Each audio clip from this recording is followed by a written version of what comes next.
responder às perguntas difíceis que nossos filhos, nossas crianças pequenas fazem para a gente. Meu nome é Adriana Santiago, eu sou psicóloga clínica há 32 anos, sou diretora do NUAP, Núcleo de Aplicação e Pesquisa da Psicologia, e toda quinta-feira eu respondo questões aqui no canal, eu falo sobre comportamento, emoção humana, então fique aqui. Se você já me segue, ok, indica para amiga. Se não segue, aperta aí para seguir o sininho de notificações para você receber informações sobre os vídeos que a gente posta aqui no canal. Tá legal? Quando me perguntam assim, você atende criança no seu consultório? Eu atendo de 11, 22, 33, 44, 55, 66, 77, 88, enfim. Porque as pessoas param de crescer quando falta o amor. E geralmente vem cheio de perguntas cabeludas aqui para o consultório. E eu te convido também, se você tem alguma pergunta cabeluda para fazer, pode botar aqui, que eu vou ter o maior prazer em responder se eu souber. Se não souber, eu vou te convidar para pesquisar juntinho comigo, ou vou te devolver a pergunta para a gente elaborar junto, quem sabe. Uma criança, quando começa a apreender o mundo, ela começa a perguntar, porque tudo é muito novo, né? São muitas novidades, ela está realmente aprendendo as coisas que existem aqui na face da Terra, e é comum que elas perguntem coisas que nem sempre o papai, a mamãe, a vovó, o cuidador, a professora sabe responder. Muitas vezes as pessoas ficam constrangidas porque as perguntas são cabeludas. Exemplo: por que eu tenho pipi e a minha amiga não tem, minha colega não tem, minha irmã não tem? O que acontece quando a gente morre? Por que Deus é bom, mas mesmo assim levou o meu pai, levou a minha mãe, levou a minha avó? Por que o céu é azul? Então, são perguntas que nem sempre a gente que está ali cuidando daquela criança consegue responder, porque também muitas vezes a gente não sabe, a gente não tem a resposta, né? E o que fazer quando isso acontece? Responda sempre, é a dica. Responda sempre, mesmo que você diga, eu não sei. Fingir que você não escutou é a pior alternativa, porque a criança vai se sentir ali desconsiderada, desimportante. Ela vai se sentir no vácuo. Então, isso não é legal. Então, mesmo que você não tenha resposta para aquela pergunta, responda. Dê uma atenção, diga para ela, olha, não sei ainda, mas a gente pode pesquisar juntos. Eu não sei ainda, mas fulaninho sabe, sua tia pode saber, vamos ligar para ela para a gente poder assuntar, para poder perguntar, quem sabe, né? Olha aqui, deixa eu dizer uma coisa. Quando a gente desconsidera uma criança, ela vai entendendo que ela é defectiva, que ela não tem importância na vida. Uma outra possibilidade que é muito ruim e que é muito comum é que os pais inventem qualquer coisa, né, para que a criança não saia sem resposta, mas invente mentiras. E aí eu tenho que contar que eu tinha uma paciente que ela, uma graça de pessoa, mas ela conta uma história que o pai nunca deixava ela sem resposta. Uma menina muito inteligente. Só que ele dizia qualquer absurdo. E ela ia contente para a escola e reproduzia os absurdos que ele dizia, sabe? Assim, inventava coisas. E aí ela sofria bullying por isso, porque ela era uma criança que falava coisas absolutamente sem noção, segundo ela, né? Segundo o que ela concluiu depois, e as crianças faziam bullying com ela.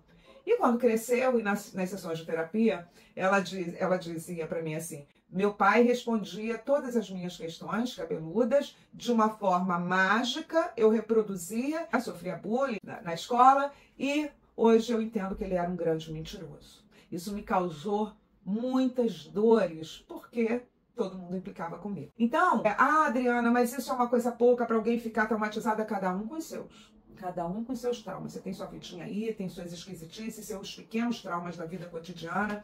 E o que pode se parecer pouco para você é muito para outra pessoa. E, nesse caso, essa questão era muito importante para ela e ela se sentia mal depois que lembrava das situações vexatórias pelas quais ela passou por conta dessas pequenas mentiras que o pai fazia e, sinceramente, com muito boa intenção. Eu não acredito que ele tenha ali tido uma má intenção. Não, ele estava tentando ser um bom pai, brincando com a criança, mas essa criança acreditava que aquilo era verdade absoluta. Uma outra dica para quando vocês forem responder as perguntas cabeludas dos seus filhos, das suas crianças, dos seus netos, é: use palavras simples que a criança possa entender. Use exemplos do cotidiano, sabe? Exemplos que são próximos à criança, porque a criança metaforiza pouco. Então, Quando ela ainda não tem essa capacidade de metaforizar, né? Uma criança até 7 anos de idade, ela ainda não tem uma capacidade exemplar de metaforizar.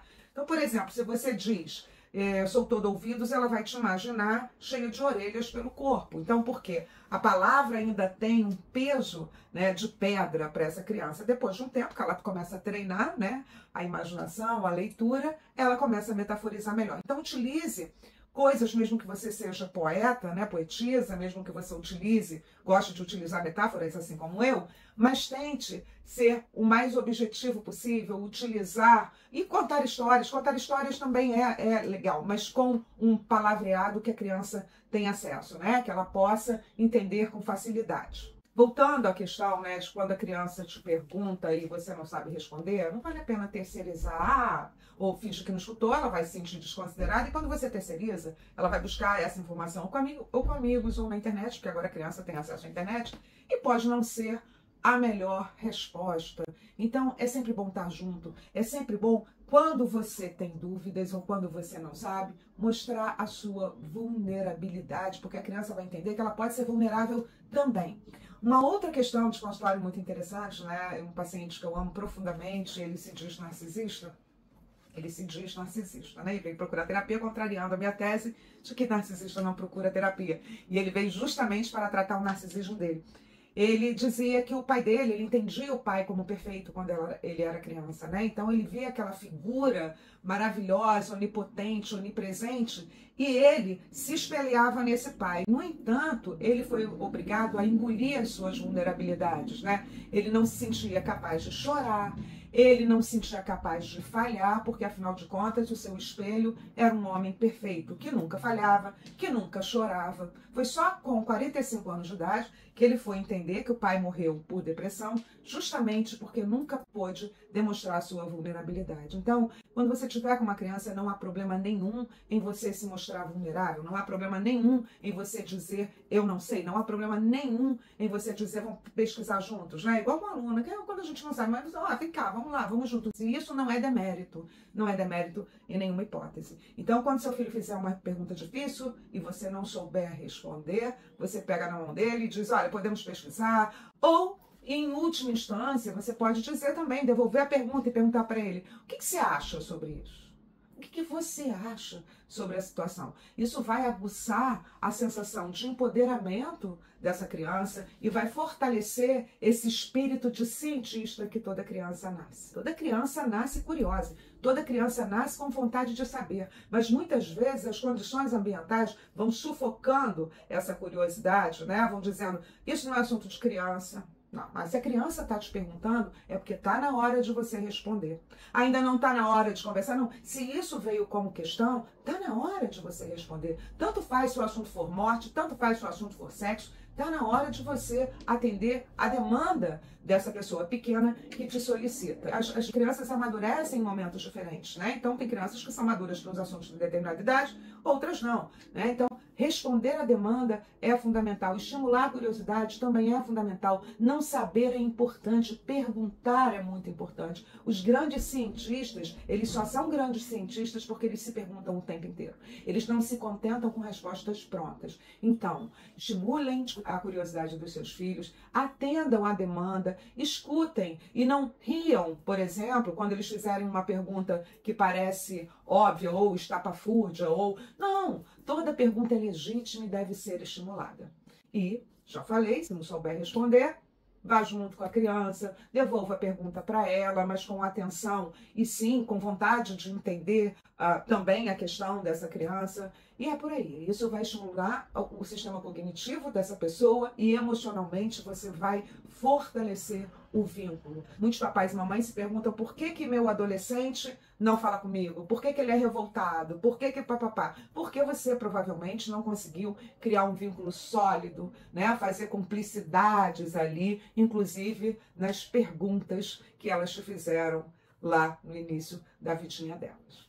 Aqui no NUAP, né? Entendendo que criança não tem problema, o problema da criança está na parentalidade, porque ela vem com temperamento X, Y, Z, e de acordo com o ambiente, ela pode desenvolver ou não uma vida saudável mentalmente. A gente pensou num projeto de orientação parental. é aquela história, meu filho deu defeito, e agora? Né? Raramente o defeito é da criança, provavelmente o defeito está na condução que a parentalidade, quem cuida dessa criança, está dando. Então, a gente desenvolveu um projeto que é um projeto de informação baseado em neurociência, terapia do esquema e psicologia positiva, e eu te convido a participar. As informações estão aqui embaixo no link, ou você pode também pelo WhatsApp, o telefone está aqui, ó, e também vai estar aqui embaixo do vídeo, pegar mais informações. Tá legal?